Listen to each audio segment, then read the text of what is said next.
During sex, I want you to hurt me. We sincerely regret to inform you that.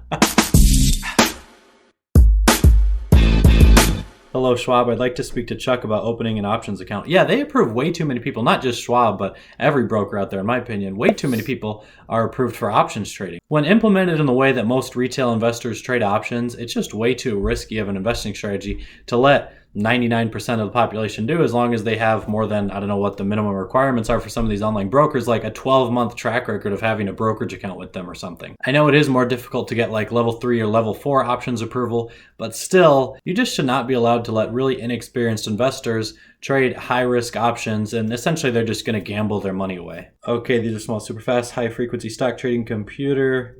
Wall Street spill milk. It's like a carnival. Step right up, friend. It's a game of skill. Trust me. Oh, okay. So yeah, carnival games you almost never win because like when you toss the rings on the bottles are like grease, so the rings always fly off.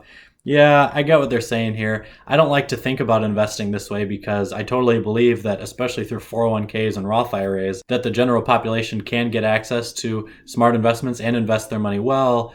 But in certain ways, the high-frequency traders always have a bit of an edge, yeah. During sex, I want you to hurt me.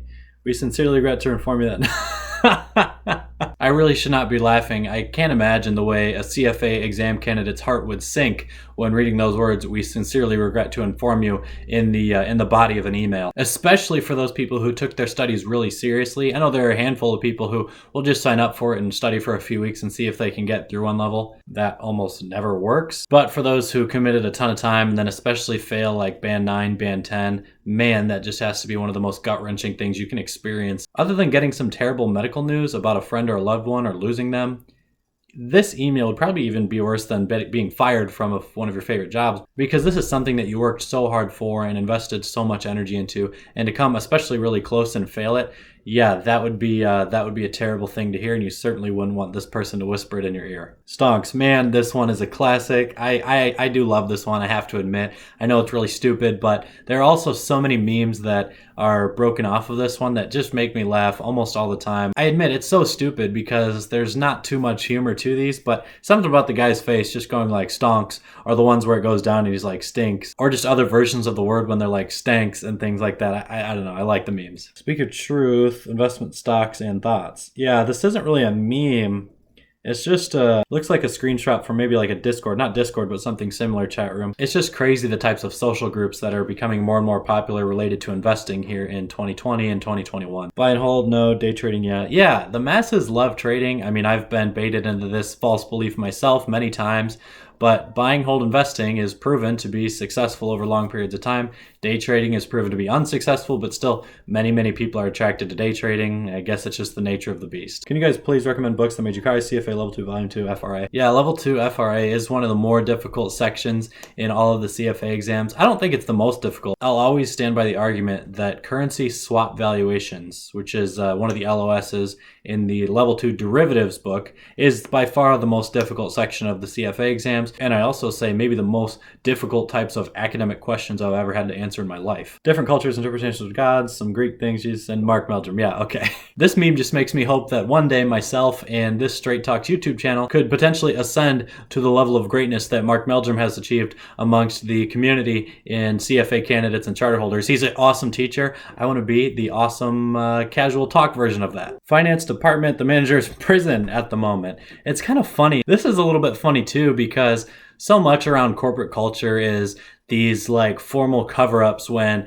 maybe someone is sick or out of the office or busy or just doesn't want to talk to you. No one ever really says what's actually happening. They say, oh, they're unavailable at the moment. I get it. It's cordial. You have to use this type of vague language in business in general, but for her to just be like, oh, sorry, the manager, he's in prison. It's funny for two reasons. Why is the manager in prison? Like, that says something bad about this guy and maybe the finance industry in general, because a lot of popular Wall Street financiers have ended up in prison, and also because she's being so upfront and forthcoming about where her manager's at. Guys, literally only one thing is so true. So true.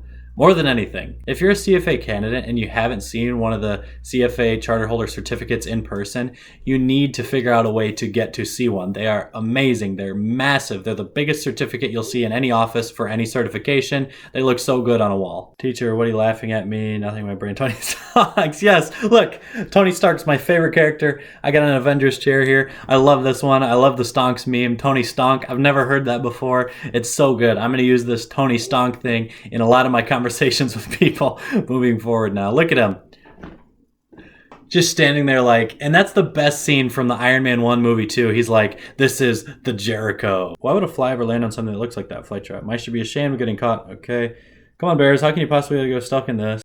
Instrument A, C, B, and you got the answer wrong. Yeah, it's so cheap that the CFA Institute does this type of thing. Maybe this thing with reordering question options and lettering just for the sake of being confusing is common. I've done like 2.5 other professional designations, and they never had any questions like this. I just do not see why the CFA Institute has to make things more difficult than they need to be. I mean, I guess I probably get it. They just have to make it overly difficult. The same reason they include questions on the valuation of currency swaps and the derivatives. Like, right, no one's ever going to use that information in their life, but they have to make it extremely difficult to remain the top gold standard in the investing industry. So maybe that's their argument for this confusing lettering thing, but it's just lame. This one just says, caption this.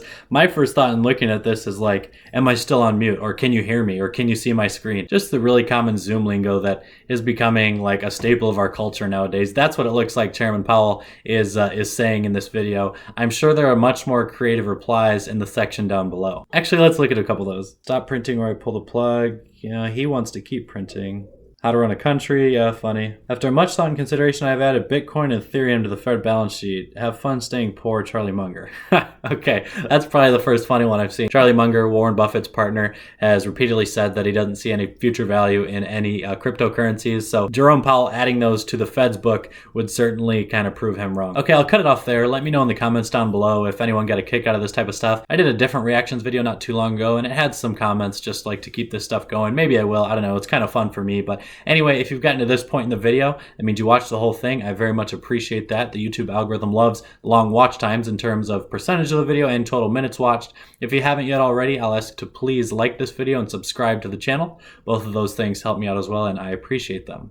As always, thanks for watching.